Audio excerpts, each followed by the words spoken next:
In this video, we will discuss how to interpret shadow prices using Excel Solver to solve the M&D Chemicals product mix problem. M&D Chemicals produces two products, A and B, that are used in the production of liquid detergents. We know that the cost to produce product A is $2 and the cost to produce product B is $3. M&D Chemicals would like to minimize total cost, which we can represent as 2A plus 3B. There are three constraints in the problem. First, we have an order in hand of 125 gallons of A that must be satisfied. Second, there is a production constraint that says we must produce in total at least 350 gallons. Third, there is a processing time limitation. We have available 600 hours of processing time. Each gallon of A takes 2 hours and each gallon of B takes 1 hour. And so the total amount of processing time cannot exceed the 600 hours we have available. We do require that A and B both be non-negative. We cannot produce negative amounts of product A and product B. So the M&D Chemicals production planning problem is this linear program. We're minimizing total cost subject to meeting the demand for A, satisfying the total production requirement, and ensuring that we do not exceed capacity on processing time. This is the spreadsheet model of the M&D Chemicals linear program. We have a parameters section which contains the data for the problem. We have a model section which contains decision cells shown here in gray, calculates the objective function. Here we have how much product A is produced, and we're going to make sure that it is at least 125. Total production is, adding these two cells together, 350, and that's the minimum required. And the processing time used has to be less than or equal to the hours available. And here we calculate unused hours. To see the relevant formulas, you can see we're using a sum product for the calculation of the objective function, also using a sum product for the calculation of processing time used. Control tilde will bring us back to the spreadsheet with the numbers. And so what we like to do is solve this problem using Excel Solver. I select the Data tab. In the Analyze group, I choose Solver. I've already created, in the interest of time, I've already created the solver model. We see that I've entered in the set objective function input box B16, which is where we calculate the cost, by changing variable cells B14 through C14. We're minimizing. I've entered two sets of constraints. B19 and B20 are greater than or equal to C19 and C20. B23 must be less than or equal to C23. I want the variables to be non-negative, and I'm using the simplex LP algorithm. I click on Solve. Notice it says Solver found a solution. All constraints and optimality conditions are satisfied. I'm going to keep the solver solution and also choose Sensitivity Report and say OK. You'll notice it generated a new tab that says Sensitivity Report 1. And first, let's look, before we go on to that tab, let's take a look at the solution. It says to produce 250 gallons of A, 100 gallons of B. We are exceeding our minimum requirement of A. We're exactly meeting our minimum requirement on total production. We've used up all of our hours, 600 hours available. The sensitivity analysis for M&D Chemicals looks like this. And in this discussion, we are going to focus on the shadow prices and how to interpret those shadow prices. We have a shadow price for each constraint. For the lower bound on the amount of product A we should produce, have to produce, the shadow price is 0. For the total production constraint, the shadow price is positive 4. And for the processing time constraint, the shadow price is -1. Let's focus on the shadow price of 4 for the total production constraint. Recall that said that the amount of A plus the amount of B has to be at least, that is, greater than or equal to 350. Notice we're exactly at that limit. The final value is $3.50, and that was the required amount. The shadow price is $4, and what the shadow price tells us always is what will happen to the optimal objective function value if I increase the right-hand side of that constraint by 1. So what this tells me is if I change the required amount, $3.50, to $3.51, costs will increase by $4. Similarly, for the processing time constraint, again, the shadow price tells me what will happen if I increase the right-hand side by 1. So if I change the 600 hours available to 601 hours, then costs will drop by $1 when I optimize.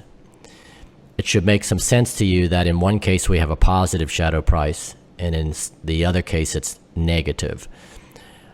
In the case of the 350 constraint, where we're greater than or equal to 350, if we're exactly meeting that constraint, and now we say it has to be 351, in a sense we've made the problem harder. The hurdle is higher, and so it penalizes the objective function, which is to say is a positive, an increase in cost. As opposed to the processing time constraint, where it's a less than or equal to constraint, we're exactly hitting the 600, so we're using all of our 600 hours. What happens when I increase the right-hand side of that constraint by 1? Well, that gives us more time available, makes the problem easier, and so you see it helps the objective function. The cost drops by $1 every time we put an additional hour of capacity into our problem. Now, those two prices hold, by the way, only for a certain amount of increase. So that $4 increase in cost every time we increase the amount of gallons required holds up into an additional 125 gallons. And similarly, the -1 shadow price for the processing time holds up to an additional 100. The shadow prices also hold for decreases in the right-hand side, but you must switch the sign. So if I decrease, the impact will be -4 for the objective function, and if I decrease the hours in the processing constraint, the effect will be +1. So an increase is what the shadow price is based on. If you decrease instead of increase the right-hand side, you'll get the opposite effect, that is just change the sign from the shadow price. So let's test all of this. In a moment, what we'll do is we will change the right-hand side of the 350 by, we'll increase it by 50. And so we'll make the right-hand side 400. That's within the allowable increase of 125. What should happen is costs will go up by 4 times 50, or 200. That's what we should see. By the way, before we do that, the constraint on the amount of A that's required has a shadow price of 0.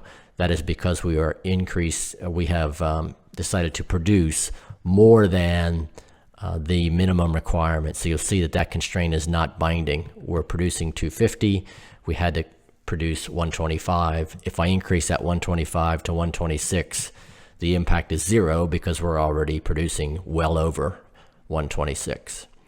So let's go to the spreadsheet again, and we'll test this $4 shadow price. Again, what we're going to do is go from 350 to 400. It's an increase of 50, which is allowed, and the impact should be 50 times 4, which is an increasing cost of 200.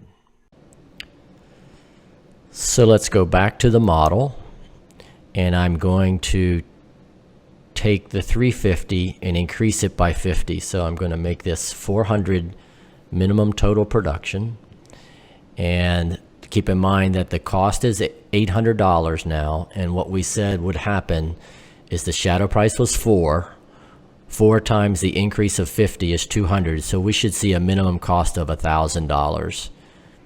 So I go to Data, Solver, Solve, and notice what has happened. I'll say okay. Now the optimal solution is 200, and the minimum cost is $1,000. So in fact, what we've seen is that the shadow price holds. Let's return this to its original value, 350, and maybe think about a more practical interpretation. Let's use the amount of time available. Recall that the total amount of time available is 600, and that the shadow price was -1. So that what that tells me is the value of an additional hour is a decreasing cost of $1. So if I get, say, an additional 50 hours, 650 hours, I should see the cost drop from the original optimal value. 50 times -1 is -50. We should go from that 800 to -50, so that cost should be 750. 800 minus 50. So let's return to our original solution, and then we'll check that on the processing time. So I'm back to where we started, a cost of 800, and if I change this to 650, I'm still within the allowable change from the sensitivity report, and the shadow price was -1, so we should see a drop of 50. That is 50 times -1 is -50. The new solution should be $750, and that's what we see. That's important from a resource point of view, in the sense that we know that the cost reduction, the value, if you will, of the resource processing time is $1 per unit.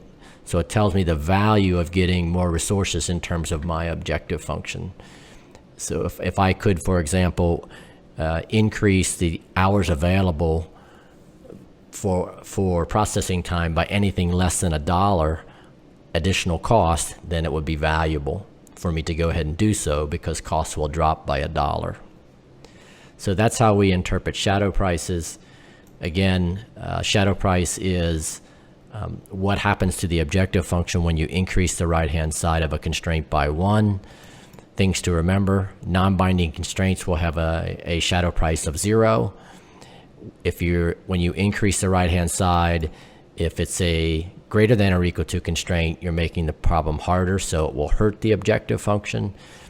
And if you increase the right-hand side of a less than or equal to constraint, you're making the problem easier, so that will help the objective function. And the signs on the shadow price should bear that out. So that concludes our discussion of shadow prices with the M&D chemicals problem.